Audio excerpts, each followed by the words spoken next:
Vas-y. Comment ça se prépare un tel match, Didier, de l'extérieur? Ça ressemble vraiment à un match capital pour la suite.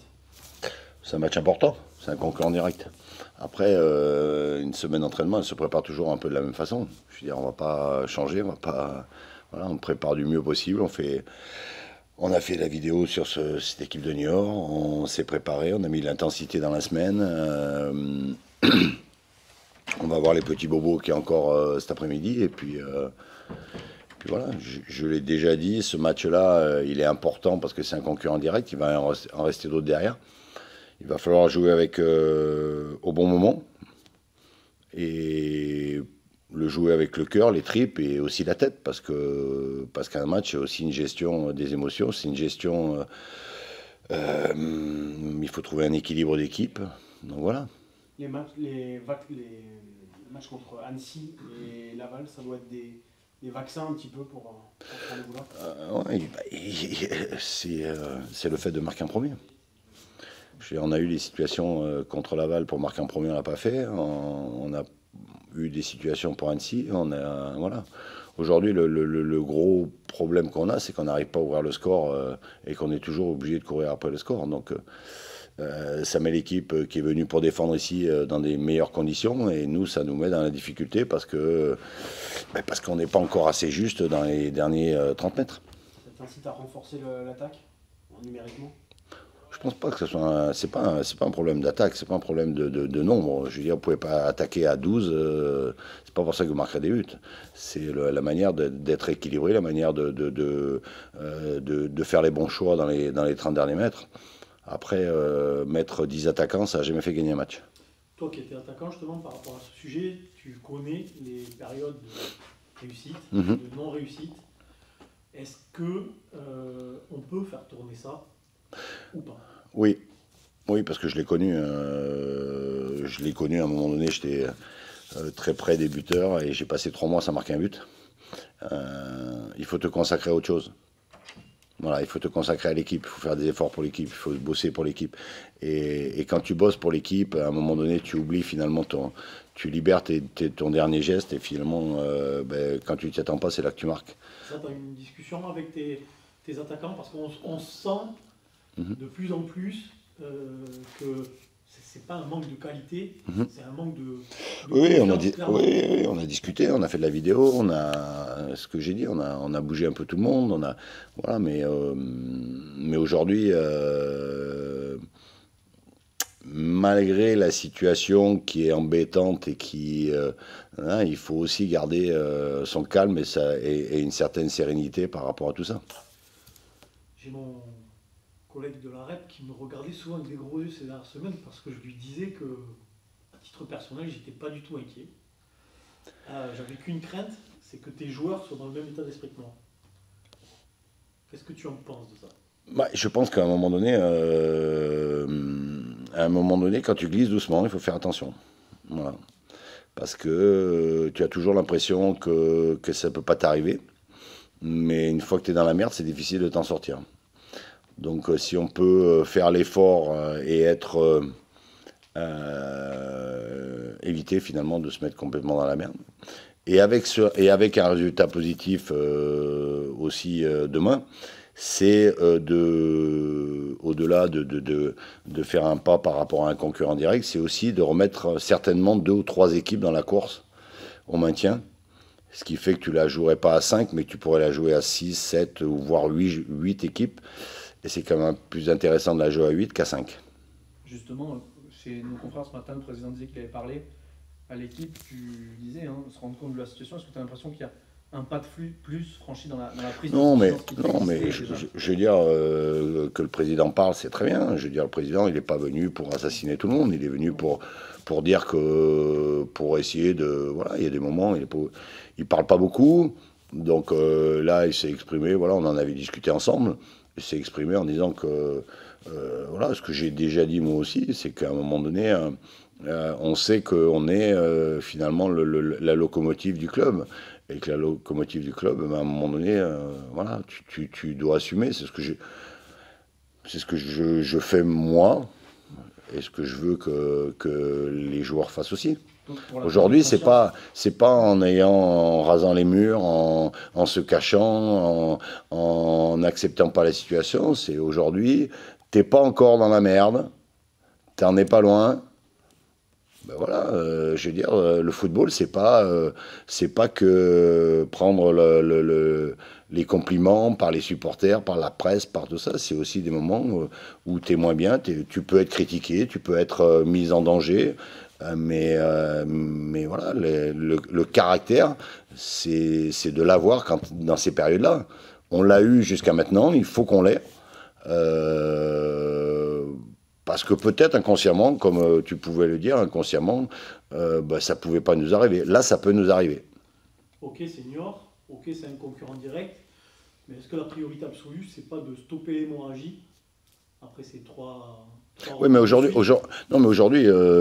par rapport au classement, tu recevrais Bordeaux, tu prendrais Saint-Étienne à la maison, tu prendrais Annecy, ça serait exactement le même constat. Je veux dire, donc aujourd'hui, on sait qu'il nous reste 7 matchs à domicile et 5 à l'extérieur. Il faut qu'on redevienne conquérant, il faut qu'on reprenne des points, il faut qu'on regagne à domicile. Parce qu'un maintien, il va se jouer à domicile. Qu'est-ce que tu redoutes le plus dans cette équipe niortaise? Dans cette équipe niortaise? Cette équipe niortaise, on sait que c'est une équipe qui est habituée au combat, qui va être très agressive, qui est un joueur un peu particulier, qui est Boutoba, qui nous a souvent fait mal.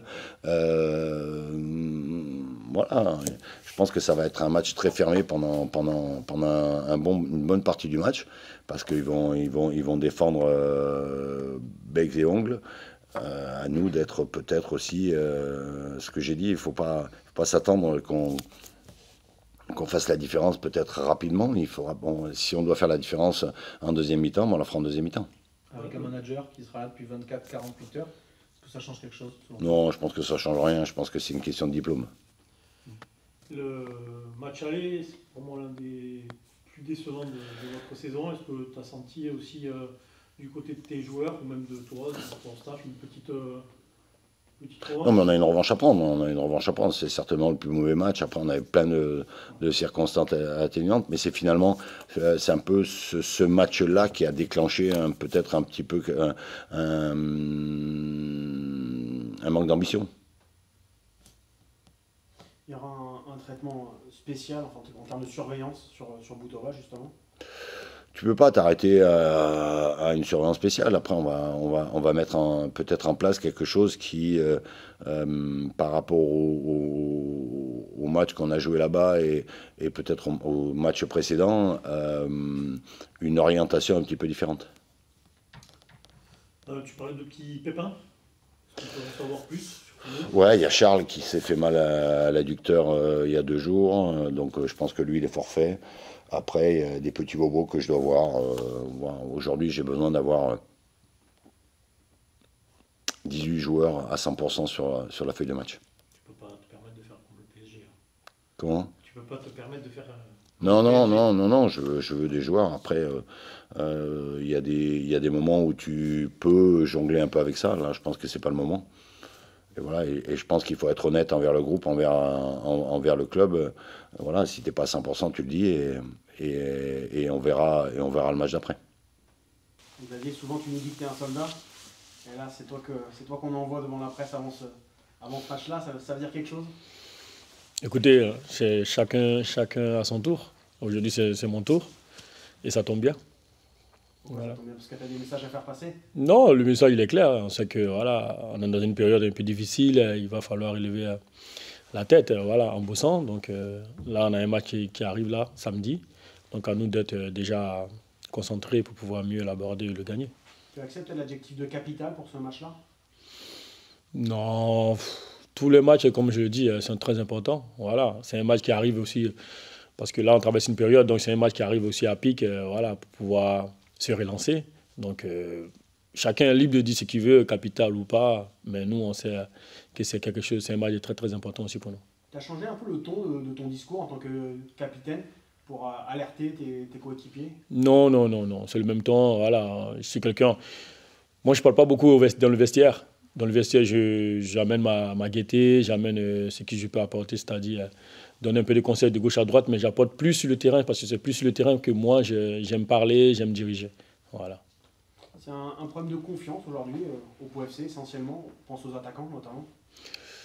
Écoutez, ça fait partie du foot. Voilà, il y a des périodes en ce moment qui ne sont pas favorables de notre côté. Voilà. Déjà, on n'arrive pas à moins casser de goals et on n'arrive pas aussi à marquer plus que l'adversaire.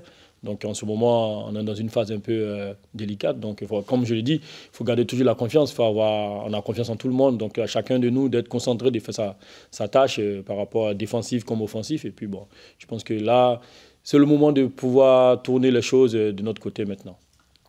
Je vais poser la même question que j'ai posée à Didier. Jusqu'à il y a très peu de temps, j'arrivais pas à être inquiet en fait. Et j'avais qu'une crainte, c'est que vous, les joueurs, vous soyez un peu dans le même état d'esprit que moi. Est-ce que tu sens que la crainte arrive ou est-ce qu'elle est présente déjà depuis longtemps? Ou est-ce que vous avez vraiment pris conscience au fur et à mesure que la corde se tend que là, le danger guette?